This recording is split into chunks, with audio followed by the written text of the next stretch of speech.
Hello, how are you? I hope you all are fine. Let's today discuss the important topic of Stridhan and women's estate in Hindu law. This is very important for your judiciary exams. So, what is the difference between Stridhan and women's estate? You see, in Hindu law, there is a very big figure. You must have known him, and his name is Manu. So, according to Manu, in earlier days, Stridhan included all the gifts made to a woman during her marriage by her own father or her own mother.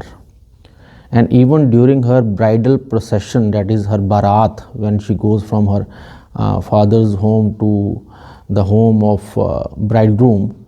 So during that bridal procession, also whatever gifts bestowed to her by her parents or her relatives, all those gifts were included in her Stridhan. She had full control over those properties, those movable properties basically. So all those gift items given to her during her marriage were called her Stridhan. And if any of the relative gave some of the gifts to her out of love, for example, her chacha, her mama, or her pua, or her masi, any relative, if he or she gives that woman during her marriage any of the gifts, so all those gifts were included in her Stridhan. She had full control over that property. So what happened after this Manu era ended and many of the years passed by, when in the medieval, or you may say after the medieval era, when the modern era came and the Britishers captured Indian subcontinent and it colonized all the Indian parts and states, and basically the whole Indian subcontinent was under British rule.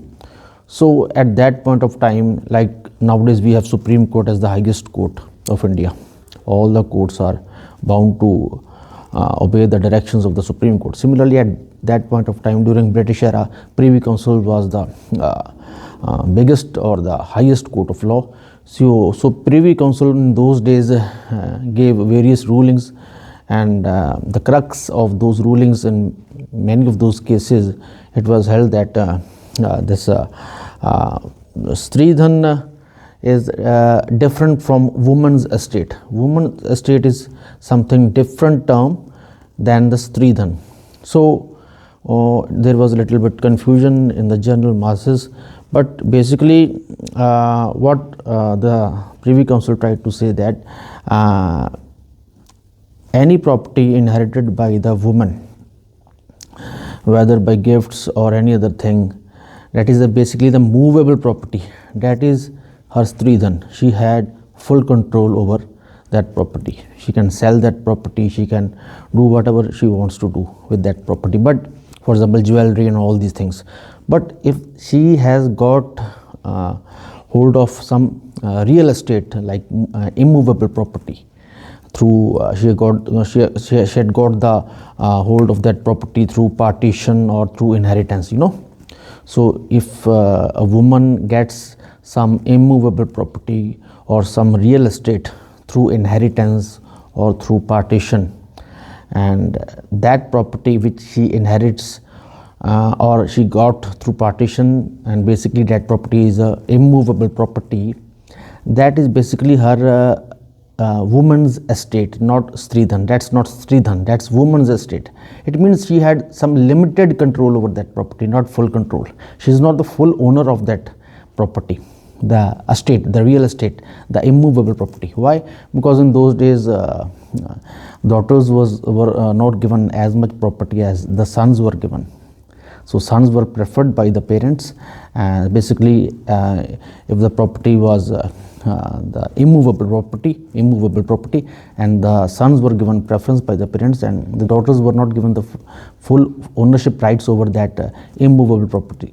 She might hold that property as a limited owner, but not as a full owner. She could not sell that property, she could not mortgage that property, she cannot alienate that property. She cannot alienate that property. She was holding that property as a limited owner, not as a full owner.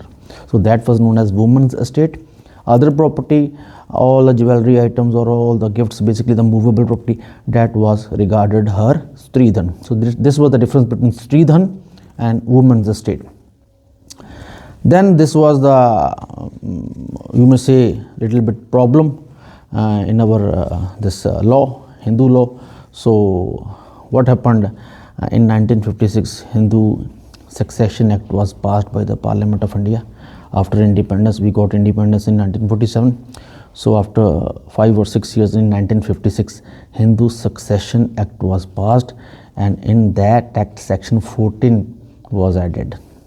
So that was a landmark section which totally changed the property rights of the woman, because section 14, what it says that any property possessed by female Hindu, whether acquired by her before or after this act, that is 1956, so any property, any means any property, whether movable or immovable. So this includes even the real estate also, the property she got from her parents through inheritance or through partition along with her brother. So any property which she has got through inheritance or by partition, or even movable property also, any property which she got and she has full control over that property, she can do whatever she wants to do with that property. She can sell it, she can mortgage it.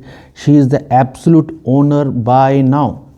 So section 14 says that she will be regarded as the absolute owner of that property, and she will not be regarded as the limited owner of that property. So this was the great change made in favor of the woman proprietary rights.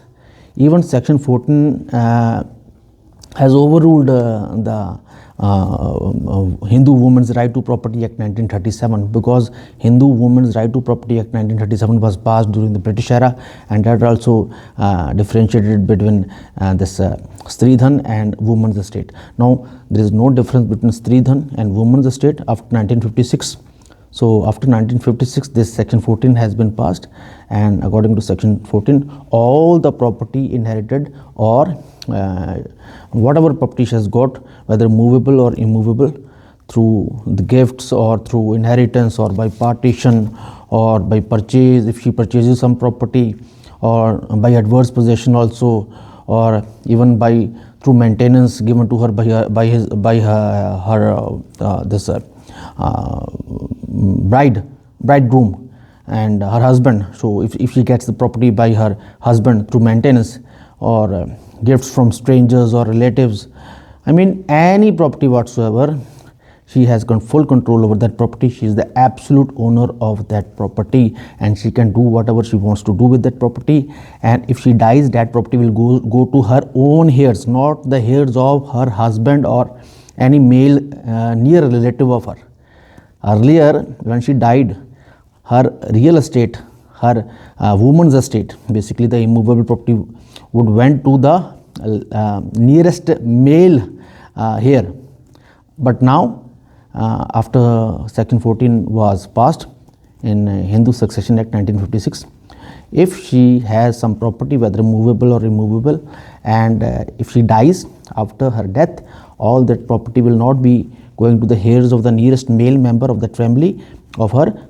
That property will go to her own heirs. So this is the change in law in favor of the woman's proprietary rights over the property which they are having full ownership. So this is a very landmark change made in the Hindu Succession Act.